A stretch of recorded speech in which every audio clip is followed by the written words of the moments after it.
People who left someone at the altar. What made you do it, and what was the fallout? Story 1. Leading up to our wedding, my wife and I started experiencing more stress, as is normal. Things weren't going well with her mother, who would complain about not being included and then not show up or show up late when we tried to include her in planning activities. She had to go get it fitted, and at the same time, we had to go take care of something with a florist. So we had asked my future mother-in-law to take care of the florist while I took my wife to the dress shop. We arrived at the dress shop and everything was going well, but then my mother-in-law backed out at the last minute, so we had to take care of the florist. I guess that meant that I left my wife at the altar. Story 2. My buddy was engaged to be married and everything was going great up until about 2 months before the wedding, when the bride freaked out about something very minor during a family vacation and stopped speaking to him. They would text once a day so the other knew they were okay. They would say, "I love you," and she would assure him she still wanted to get married. 1 month before the wedding, she called it off. They still hadn't talked except for the texts, so he called all his people and told them the wedding was off. Only, he forgot about one of his friends who had been on his fiance's list because he was a mutual friend. The mutual friend still went to the wedding, where he found a wedding. The woman had been seeing someone on the side and still went through with the wedding, but to a different guy, all on my friend's dime. He had left her in charge of canceling everything. Story 3. I was a guest in the bride's side, an acquaintance from a previous job who was kind enough to invite me. Everything was going well. We started walking down the aisle, then stopped halfway. Her father and mother came over. She whispered to them, and then they all turned around and walked away. The groom immediately followed. The music kept playing, then slowly drifted away. We all just sat there in dead silence.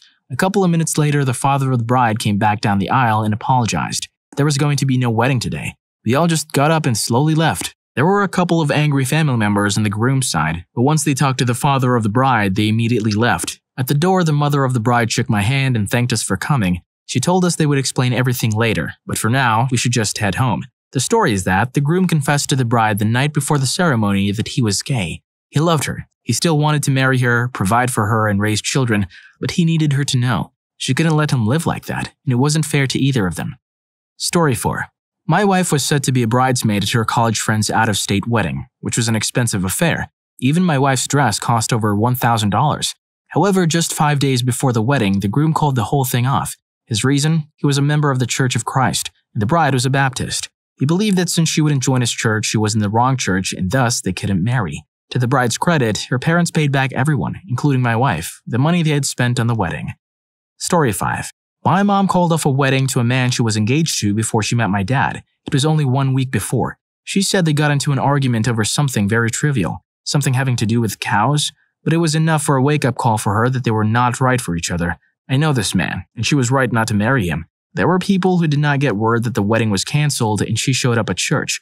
I had to ask my mom what the deal with the cows was. I guess they passed by a pasture and my mom commented on how lovely the sound of cowbells is, and he basically told her she was dumb for caring. Story 6. A few weeks before the wedding, I left my fiance. We had been together for years and the proposal was half-hearted. It seemed like he was asking because we had been together for so long and getting married was the next thing to do, not because he was excited about marrying me. I had been unhappy in the relationship for a long time, but his emotional abuse made me believe that it was the best relationship I could ever have, so I stayed. A month before the wedding, my mom visited me and saw how miserable I was. She said, "You don't have to marry him if it won't make you happy." Her words gave me permission to consider my own feelings for the first time in years, and it changed my whole perspective. I called off the wedding, moved out, took control of my life, and am now living happily ever after. I lost money on deposits and sold my wedding dress for half of what I paid for it. I left all the expensive items that I had purchased during the relationship behind to avoid prolonging any fights with them. I would pay all of it 10 times over to feel the immediate relief I felt when I left our house for the last time. I would pay it 1,000 times over to keep the life I have now without him. Story 7. Not exactly on topic, but we almost called off our wedding the day before. Her dad had a massive heart attack 2 days before the wedding and almost died. He had surgery 2 or 3 times during it, and we barely got 7 hours of sleep over 2 nights and 3 days. He was in the ICU until the ceremony, and then he showed up and walked her down the aisle with an automatic defibrillator vest, and then sat in a wheelchair. My emotions were all over the place, and I don't know how she managed to keep it together. Story 8. As someone who was left at the altar, that sucked. I dated this girl for 5 years, popped the question, and she happily agreed. 10 months later, on the day of the wedding, everything was fine until the priest asked the question. I didn't notice at first, but someone walked in as a guest to watch, and she instantly changed her tone and demeanor. When the priest asked the question, she said aloud "no" and walked away with someone. As it turned out, she had been cheating on me with that guy for a year, and he knew about our wedding and walked in to take her away. I was left with severe anger, not even a shred of sadness, just extremely pissed. I screamed at her family and mine to leave the church and let me be. Soon after, the sadness came. But I got over her surprisingly quick, in just 4 months, which was good, because I found out that the guy was using her hard-earned savings for his meth addiction. The last thing I heard about her was that she was living in a homeless shelter. Thank God I had no children with that woman. I am now happily married to someone else with kids. Story 9. I just found out that my mom called off her wedding pretty late in the process. This was in the 1960s, and the formal wedding announcement with photos had already been posted in the newspaper, because that's a thing that people used to do. I don't get it. She and her fiance, who I'll call Steve, had met in college, got pregnant, and gave the baby up for adoption. They continued to date for another 3 years, got engaged when my mom was 21, and called off the wedding a month before the ceremony.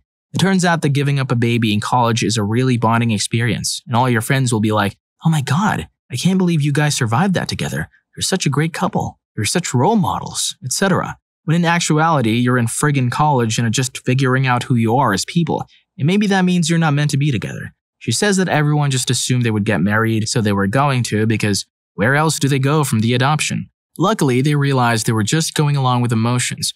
My mom says there were no hard feelings between her and Steve. They met up every 3 to 5 years just to see what's up with each other, and she has no regrets. Unlike her actual marriage to my father, but hey, she got me out of that deal, so it wasn't all bad. Meanwhile, I just found out about or met my 54-year-old sibling for the first time, which I hadn't known about. My mom's not sick, but she's getting older, and I guess she felt she needed to get this off her chest and tell me before it was too late. It turns out my secret sister is a freaking CrossFit trainer with arms like cannons, so I have no genetic excuse for not being able to do a pull-up. Also, my mom is cool as hell, and I think this whole story makes her even cooler. Story 10. Not me, just an observer. My friend, whom we will call Clara, invited me to be her +1 because her girlfriend couldn't make it, and she didn't want people to hit on her. Since I was free, I volunteered to go. The moment we showed up, everything seemed normal, so Clara broke away to talk to the groom, whom she had known since grade school. I wandered around and found a tense older man in the back. I thought he might be nervous, so I decided to chat with him. After getting to know him a bit, he apologized to me for going so far out of my way for a wedding that'll get cancelled. Outside, I was like, "Oh no, whatever do you mean?" But on the inside, I was screaming for joy and going, "Talk about a plot twist." Turns out the old man was the groom's dad, and he had proof that the bride-to-be was only using his son as a meal ticket. She planned on leaving him after he paid off all her college debt and bought a house so she could try and take it in the divorce. He got all this from one of the bridesmaids, who secretly had a crush on the groom and didn't want to see his life get ruined by the bride. I'm talking screenshots of her admitting what she was planning to do, recordings, pictures of the bride cheating on the groom, the whole package. Of course, I asked the dad why he hadn't put a stop to the wedding sooner. Turns out, he only found out a few minutes before I showed up, and he was downing a few drinks to make it easier to deliver the news. He asked me not to tell anyone, which I obliged. So after buying him around, I went off to find Clara and quietly waited for the to hit the fan. I saw the dad skulk off toward where the groom was, and an hour or so later, the proceedings began to start. The groom stood silently at the altar, and you could tell he was tense and trying not to show how livid he really was. Not long after, the music started to float through the air, and the bride was grinning wildly as she proudly made her way down the aisle. You could tell the groom was trying his best not to explode, especially during the vows. Then when it was his turn to say "I do," he quickly capped it off with a loud "not" and just exploded on her. You could see his veins popping out of his forehead and shaking with rage. Everybody was confused. The bride's family started screaming at the groom's family. It was a show. The groom announced to everyone that he's calling off the wedding because, and I quote, "because she's an unfaithful skank who's not even fit enough to work at Hooters." The bride stormed off, fights broke out, and I was sitting in the back, giggling in the background. Watching this all unfold while Clara was dying from embarrassment because the whole time she was talking about how rock solid the relationship was. Last I heard, the bridesmaid and groom ended up getting together a few months after the wedding, and the bride ended up getting hooked on some seriously nasty stuff after the boyfriend, with whom she was cheating on the groom, dumped her since he was also just using her as a meal ticket. Clara's girlfriend was pissed that she missed the whole thing going down.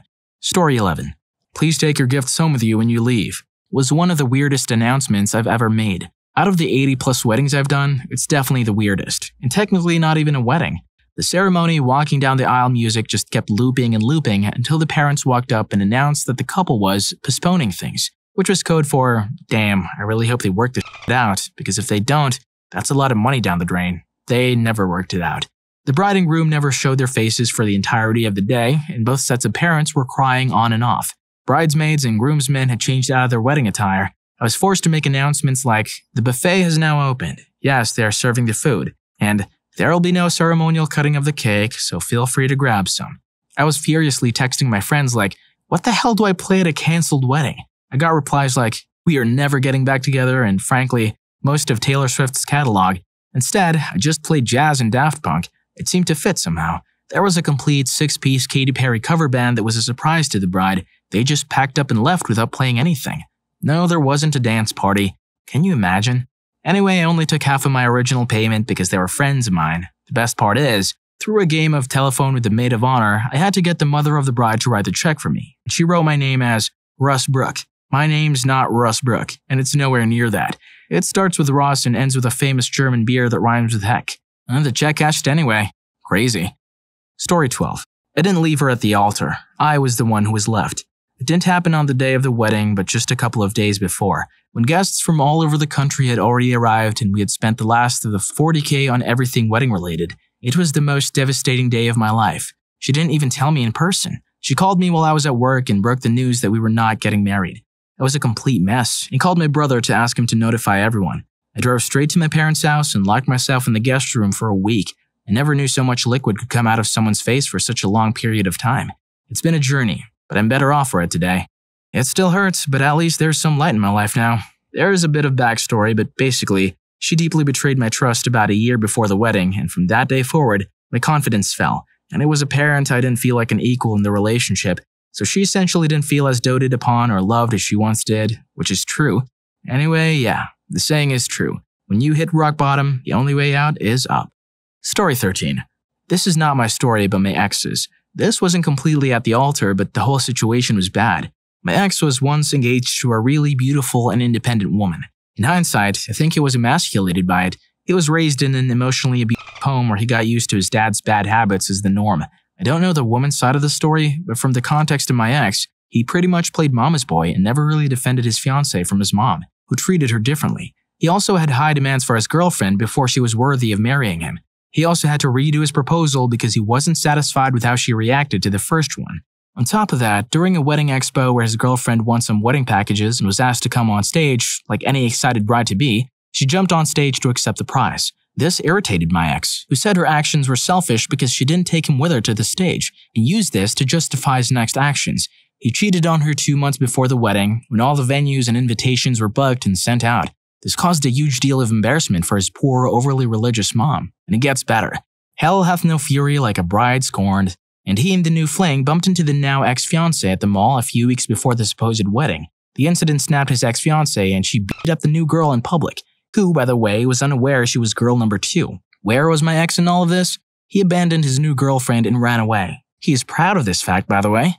Ending for all, my ex dated the new girl for years and dangled the promise of marriage before he too left her and cheated on her. I was the replacement, and I was young and naive back then. I broke up with him after 2 years together. His ex-fiancé is doing much better professionally, travels the world, and seems happy. He tends to stalk her social media and hopes she misses him. My ex considers her the one who got away. The new girl, bless her heart, is a nice girl but fell in love with the wrong guy. She finally accepted the breakup and is moving on with her life. He, sadly, the bipolar part of his genetics is acting up. He's single, has no savings, went from job to job, and got scammed several times by friends and fake dating networks.